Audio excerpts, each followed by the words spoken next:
বল্টু পল্টুকে বলল, চল দাদু দিদার বাড়ি থেকে ঘুরে আসি। বহু বছর হলো যাওয়া হয়নি। দাদাইয়ের রেস্টুরেন্টের ইনগ্রেশন আছে, তার সাথে আমাদেরও শান্তিনিকেতন ঘুরে আসা যাবে। যেমন সিদ্ধান্ত তেমনি কাজ। বল্টু আর পল্টু ট্রেনে চেপে দাদুর বাড়ি চলল বোলপুরে। দুজনের মুখেই খুশির ছাপ। অনেক বছর পর এইচএস পরীক্ষার পরে তারা আবার এলো বোলপুরে। এখন বোলপুর অনেকটাই বদলে গেছে। চারিদিকে রিসর্ট তৈরি হয়েছে, ভিড় বেড়েছে, দূষণও বেড়েছে। তবুও আজও পাল্টায়নি এখানকার সেই চেনা ভাইব। বোলপুর রেল স্টেশন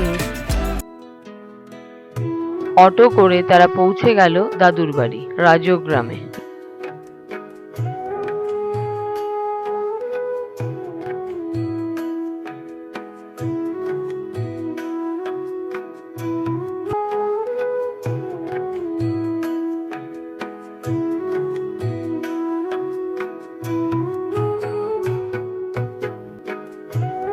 বল্টু আর পল্টু অনেকদিন পর দাদুর বাড়ি শান্তিনিকেতনে ঘুরতে এসেছে।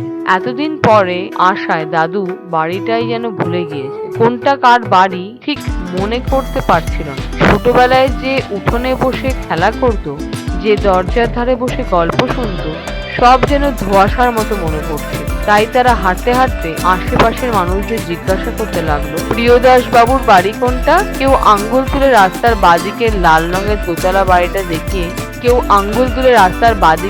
লাল রঙের দোতলার বাড়িটার দিকে দেখিয়ে দিল। আবার কেউ বলল, ওই যে সামনের বকুল গাছের পাশেই সাদা দেওয়ালের বাড়ি, সেটাই হলো প্রিয়দাস বাবুর বাড়ি।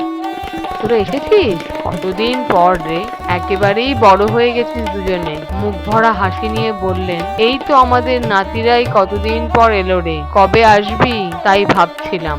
আচ্ছা, এবার কিন্তু অনেকদিন থাকবি। জমে উঠলো গল্প আর খাওয়া দাওয়ায়। দাদু বললেন, ভালোই করেছিস তোরা এসেছিস।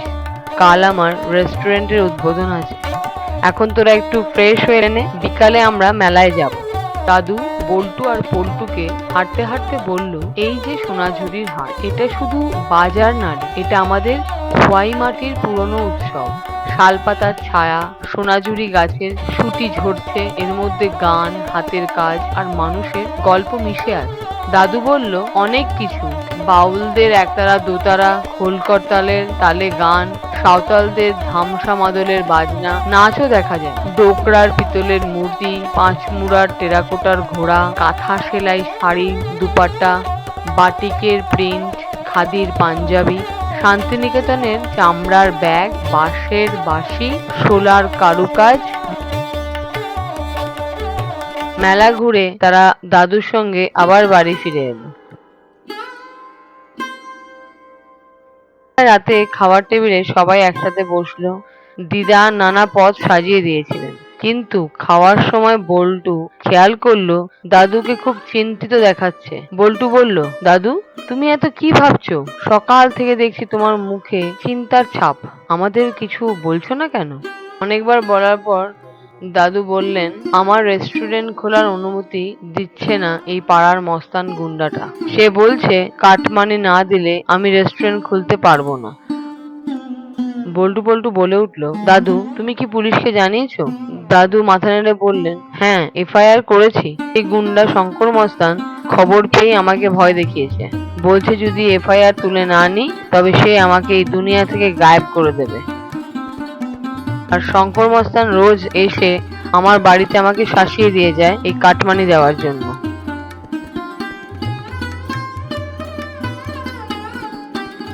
সব শুনে বল্টু দৃঢ় কণ্ঠে বলল, দাদু তুমি একদম চিন্তা করো না, তোমার রেস্টুরেন্ট কালকেই খুলবে, আর ওই শঙ্কর মস্তান তার প্রাপ্য সাজাও পাবে।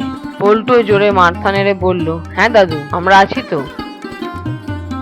দাদু বললেন, তোমরা এসব ঝামেলায় জড়িও না বাবা, বরং আমি কষ্ট করে কাটমানিটা দিয়ে দেব। শুধু চাই কাল রেস্টুরেন্টটা খুলুক। তোরা এখন ঘুমিয়ে পড়, কালকে অনেক বড় দিন। দাদুর কথা শুনে বল্টু ভেতরে চুপচাপ রইল। সিদ্ধান্ত নিল যে শঙ্কর মস্তানকে তারা শায়েস্তা করবে।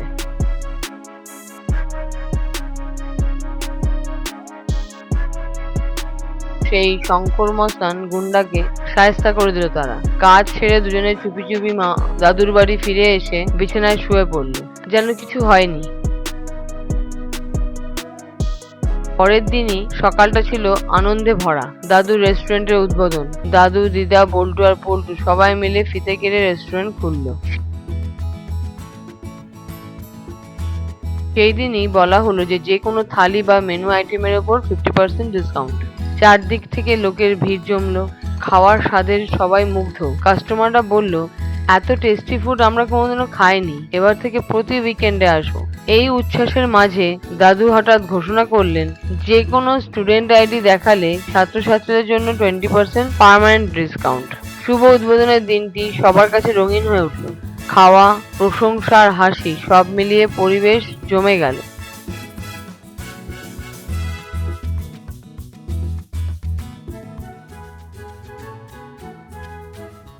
দাদু, দিদা, বল্টু পল্টু সবাই একসাথে মিলে বাড়ি ফিরল। দাদু চিন্তিত মুখে বল্টু পল্টুকে জিজ্ঞাসা করলো, শঙ্কর মস্তানটা তো আর কাটমানিতে আসেনি, তোরা কি কিছু করেছিস? বল্টু পল্টু হাসতে হাসতে বলল, সবই শ্রী বিনায়ক গণপতির ইচ্ছা। দাদু, বলো সবাই মিলে গণপতি বাপ্পা মোরিয়া। তারপর শুরু হলো আসল কাহিনী। সেই ভোরে বল্টু আর পল্টু গোপনে খোঁজ নিয়ে বের করে ফেলেছিল শঙ্কর মস্তানের সব কীর্তি আর দুর্বলতা। তারা জানতে পারে ওই শঙ্কর মস্তানের একটা সরকার অনুমোদিত রেশন দোকান আছে। বল্টু আর পল্টু গোপনে বেশ কয়েকটা বড় ইঁদুর ছেড়ে দেয় তার ওই গোডাউনে। ইঁদুরগুলো এক রাতেই পুরো গুদাম তছনছ করে দিল।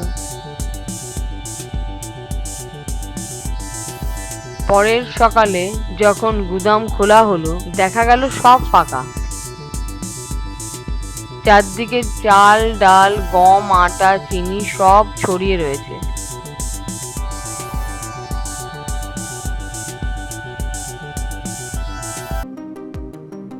পাড়ার মানুষ রেশন নিতে এসে হইচই শুরু করল। খবর গেল পুলিশের কাছে। সবাই একসাথে জানালো, ওই শঙ্কর মস্তান সরকারের পাঠানো জিনিস নিজের কাছে আটকে রেখেছিল। পুলিশ এসে হিসাব চাইল, এত চাল, গম, আটা, তেল আর চিনি কোথায় গেল? শঙ্কর মস্তানের কাছে কোনো উত্তর ছিল না।